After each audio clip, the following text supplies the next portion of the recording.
Welcome to Listen Up with Annie.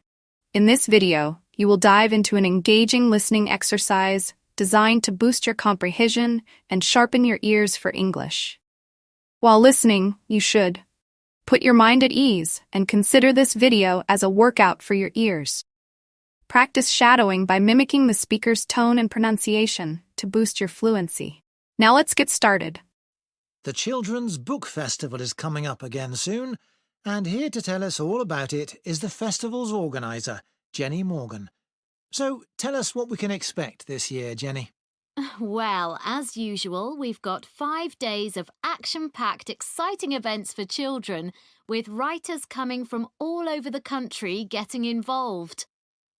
Just to give you an idea of what's on offer in the workshops, first of all, there's a very special event called Superheroes. This is a chance for deaf children to share their reading experiences with author Madeline Gordon, who is herself hearing impaired. Just Do It is a practical workshop led by the well-known illustrator Mark Keane. He'll take participants on a magical journey to faraway lands with an opportunity for aspiring actors to do some role play.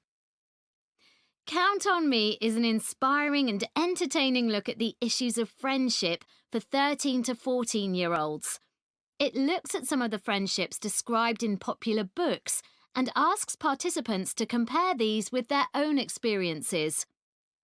Speak Up is part of a series of workshops on the subject of mental health.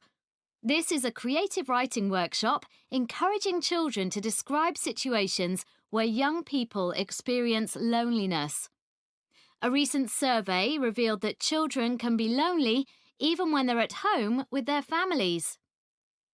Jump for Joy, as many of you will know, is the heartwarming best-selling story by Nina Karen about a young girl's trip to visit her relatives in India.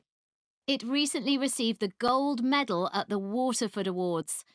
Nina will get children to celebrate the word joy by writing a poem.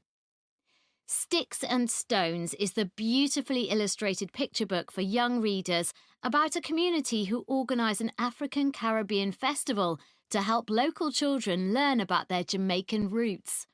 This will be a musical event where children will have the chance to play steel drums. This is bound to be very popular, so please book as soon as possible. Thanks, Jenny. That all sounds really interesting. I'm just wondering if you have a favourite book you could recommend for our readers? It's hard to choose, but Alive and Kicking is definitely worth mentioning. You won't have heard of the writer as it's her first book, which is really impressive. It's basically the teenage diary of a boy from Somalia who comes to live in the UK. It deals with the serious issue of immigration and all the challenges the boy has to face at school and with the language barrier, etc.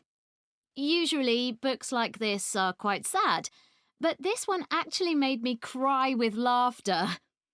On each page, there are simple but hilarious black and white stick drawings of the boy with his friends and teachers. At the end of each diary entry, there are new English words the boy learns each day, which may help develop some children's vocabulary. I think my kids would enjoy that. What about any advice for parents on how to encourage their children to read more? Well, this is something I get asked about a lot. There are so many distractions for kids these days that it can be hard to find time for reading. One thing I'd say is to make time to sit down with your child and share books with them. A lot of parents give up reading aloud to their children as soon as they learn to read independently, but this is a mistake. It's good to read more advanced books to them, as it helps to develop their vocabulary. If you don't have time for this, then let them listen to audiobooks. Often they'll want to read books they've listened to for themselves. I think it's a good idea to make a mental note of the type of books your child is reading. Often they just read the same genre all the time, which can get a bit boring. You can introduce new authors and genres to them. Librarians should be able to help you with this. Well, Jenny, I think that's really useful advice.